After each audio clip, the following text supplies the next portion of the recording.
UKLO 1 year masters. No IELTS required up to 5 years visa. High visa success rate. BJP అంటే క్రమశిక్షణకు కట్టుబాట్లకు మారుపేరు. అయితే party ఏ విషయంలో అయినా సరే ఆచితూచి అడుగులు వేస్తుంది. ఇక నాయకులను ఎన్నుకునే విషయంలో అయితే చెప్పనక్కర్లేదు, ఒక చిన్న తేడా కూడా రాదు. ఈ క్రమంలో అధిష్టానం అలాంటి సిద్ధాంతాలు మార్పులు చేస్తున్నట్లు కనిపిస్తుంది. అవేంటంటే, బీజేపీ జాతీయ అధ్యక్షుడు జేపీ నడ్డా పదవీకాలం పూర్తయి 6 నెలలు కావస్తుంది. ఎన్నికల నేపథ్యంలో పదవీకాలం పొడిగింది. ఎన్నికలు ముగిసినా కొత్త అధ్యక్షుడిని నియమించట్లేదు. ఇక రాష్ట్ర అధ్యక్షుడి పదవీకాలం ముగిసి ఏడాది దాటింది. తాత్కాలిక అధ్యక్షుడిగా కిషన్ రెడ్డిని నియమించింది. కొత్త అధ్యక్షుడి ఎంపిక విషయంలో ఆచితూచి వ్యవహరిస్తుంది. తాజాగా కొత్త అధ్యక్షుడి ఎన్నికపై కసరత్తు చేస్తున్నట్లు తెలుస్తోంది.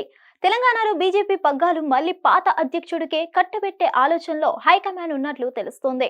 ఒకప్పుడు బీజేపీ అంటే బండారు దత్తాత్రేయ, కిషన్ రెడ్డి, లక్ష్మణ్, ఇంద్రారెడ్డి, వెంకయ్య నాయుడు లాంటి నేతలే కనిపించేవారు.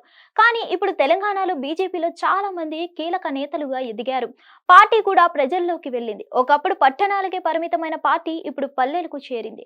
ఇందులో మాజీ అధ్యక్షుడు, కేంద్ర మంత్రి, కరీంనగర్ ఎంపీ బండి సంజయ్ పాత్ర ఎవరూ కాదనలేదు.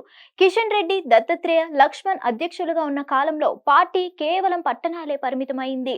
బండి సంజయ్ అధ్యక్షుడు అయ్యాక పార్టీని క్షేత్రస్థాయికి తీసుకెళ్లారు.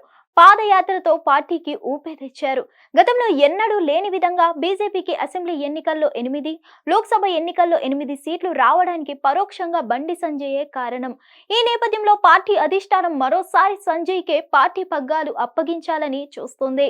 అసెంబ్లీ ఎన్నికల ముందు బండి సంజయ్ను అధ్యక్ష బాధ్యతల నుంచి తప్పించి పెద్ద మిస్టేకే చేశామనే భావనలో బీజేపీ అధిష్టానం ఉంది. అయితే తెలంగాణ పగ్గాలు చేపట్టేందుకు ఈటెల రాజేందర్, రఘునందన్ రావు పోటీ పడుతున్నారు.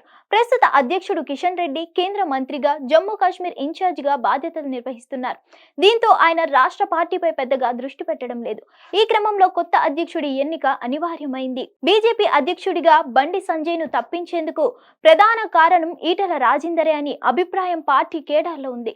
సంజయ్ కూడా ఇదే భావనలో ఉన్నారు. దీంతో కిషన్ రెడ్డి స్థానంలో ఈటెలకు పార్టీ పగ్గాలు అప్పగించకుండా ఇప్పుడు సంజయ్ చక్రం తిప్పుతున్నట్లు తెలుస్తోంది.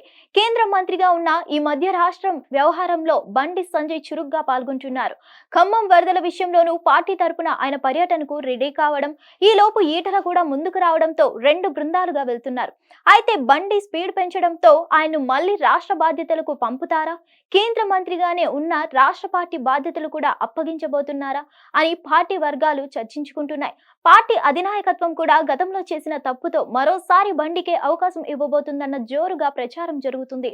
చూడాలి మరి పార్టీ పగ్గాలు ఎవరి చేతికి వెళ్తాయో. మరిన్ని అప్డేట్స్ కోసం stay tune to hit TV. Hit TV app ని డౌన్లోడ్ చేసుకోండి. ఇందులో short news, live news, entertainment movies అన్ని అవైలబుల్ గా ఉన్నాయి. Please download Hit TV app. Hit TV app. Hit TV యాప్ని ఫ్రీగా డౌన్లోడ్ చేసుకోండి.